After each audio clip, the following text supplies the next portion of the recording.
ఇటీవల జరిగిన తెలంగాణ అసెంబ్లీ ఎన్నికల్లో బీఆర్ఎస్ కు చావు తప్పి కన్నులొట్టుపోయిన చందంగా అధికారం కోల్పోయిన గ్రేటర్ లో మాత్రం సత్తా చాటింది. గ్రేటర్ లో ఆ పార్టీ గెలిచిన స్థానాల కారణంగానే అసెంబ్లీలో ప్రతిపక్ష హోదా దక్కింది. తమ ప్రభుత్వం చేసిన అభివృద్ధిని గ్రామీణులకు అర్థమయ్యేలా చెప్పడంలో విఫలమయ్యామని, తమ ప్రచారం కంటే పనితీరుకే ప్రాధాన్యతనిచ్చామని బీఆర్ఎస్ చెప్పుకొని ఇక తమ ప్రభుత్వ హయాంలో జరిగిన అభివృద్ధిపై క్షేత్రస్థాయిలో ప్రజల్లో చైతన్యం తీసుకొచ్చేలా ముందుకు సాగుతామని చెప్పుకుంది.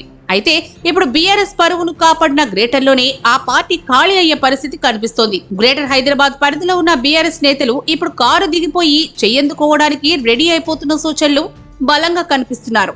ఒకరి తర్వాత ఒకరు కాంగ్రెస్ బాట పడుతున్నారు.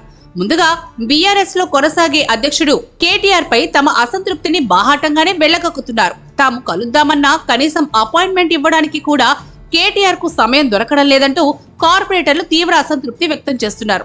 సరిగ్గా ఈ దశలో మాజీ ఎమ్మెల్యే మైనంపాటి హనుమంతరావు రంగంలోకి దిగి కార్పొరేటర్లతో వరుస భేటీలు అవుతూ వారిని కాంగ్రెస్ టూటీకి చేరేలా ప్రోత్సహిస్తున్నారని అంటున్నారు. ఇప్పటికే మాజీ మేయర్ బీఆర్ఎస్ అధినేతకు సన్నిహితుడుగా గుర్తింపు పొందినటువంటి బొంతు రామ్మోహన్ ముఖ్యమంత్రి రేవంత్ రెడ్డితో భేటీ అయ్యారు.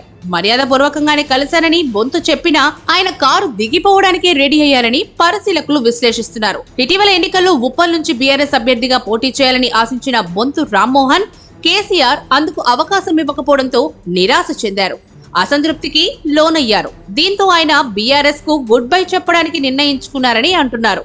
మాజీ డిప్యూటీ మేయర్ బాబా ఫసీయుద్దీన్ ఇప్పటికే కాంగ్రెస్ లో చేరారు. డిప్యూటీ మేయర్ మోతే శ్రీలతారెడ్డి కూడా రేవంత్ ను కలిశారు.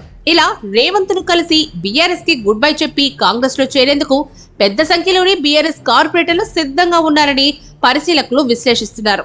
ఇక లోక్సభ ఎన్నికలలోపే వీరంతా బీఆర్ఎస్ నుంచి కాంగ్రెస్ గూటికి చేరే అవకాశాలున్నాయని అంటున్నారు. ఇందుకు కాంగ్రెస్ కూడా సుముఖంగా ఉందని అంటున్నారు. లోక్సభ ఎన్నికల్లో బీఆర్ఎస్ ను బలహీనపరిచి అత్యధిక స్థానాలు గెలుచుకోవాలి అన్న ఉద్దేశంతో ఉన్న కాంగ్రెస్ బీఆర్ఎస్ కార్పొరేటర్లతో సంప్రదింపులు జరుపుతోందని చెప్తున్నారు. కేటీఆర్ పై అసంతృప్తితో ఉన్న వారందరితో కాంగ్రెస్ ఇప్పటికే టచ్ లోకి వెళ్లిందని అంటున్నారు. ఎందుకంటే గ్రేటర్ పరిధిలో మరీ ముఖ్యంగా హైదరాబాద్ నగరంలో కాంగ్రెస్ పార్టీ తరపున ఎమ్మెల్యేగా ఎన్నికైన వారు ఒక్కరంటే ఒక్కరు కూడా లేరు. ఈ నేపథ్యంలోనే పార్లమెంట్ ఎన్నికల సమయానికి బలం పెంచుకోవాలన్న పట్టుదలతో ఉన్న కాంగ్రెస్ పార్టీ జీహెచ్ఎంసీ కౌన్సిల్లో బీఆర్ఎస్ ను ఖాళీ చేసి పై చేయి సాధించాలి అన్న పట్టుదలతో ఉన్నట్లు పరిశీలకులు విశ్లేషిస్తున్నారు. ఇక ఇప్పటికే గ్రేటర్ పరిధిలోని కొందరు ఎమ్మెల్యేలు కాంగ్రెస్ టచ్ లోకి వెళ్లారు. ఒకసారి కాంగ్రెస్ నుంచి గ్రీన్ సిగ్నల్ వస్తే బీఆర్ఎస్ నుంచి జంప్ చేయడానికి రెడీగా ఉన్నారని చెప్తున్నారు. మొత్తం మీద గ్రేటర్ లో బీఆర్ఎస్ ఖాళీ అయ్యే సూచనలే మెండుగా కనిపిస్తున్నాయని అంటున్నారు. ముందుగా జీహెచ్ఎంసీలో బీఆర్ఎస్ కార్పొరేటర్లను పెద్ద సంఖ్యలో కాంగ్రెస్ లో చేర్చుకోవడం ద్వారా బీఆర్ఎస్ ను దెబ్బతీయాలని కాంగ్రెస్ భావిస్తున్నట్లు చెప్తున్నారు.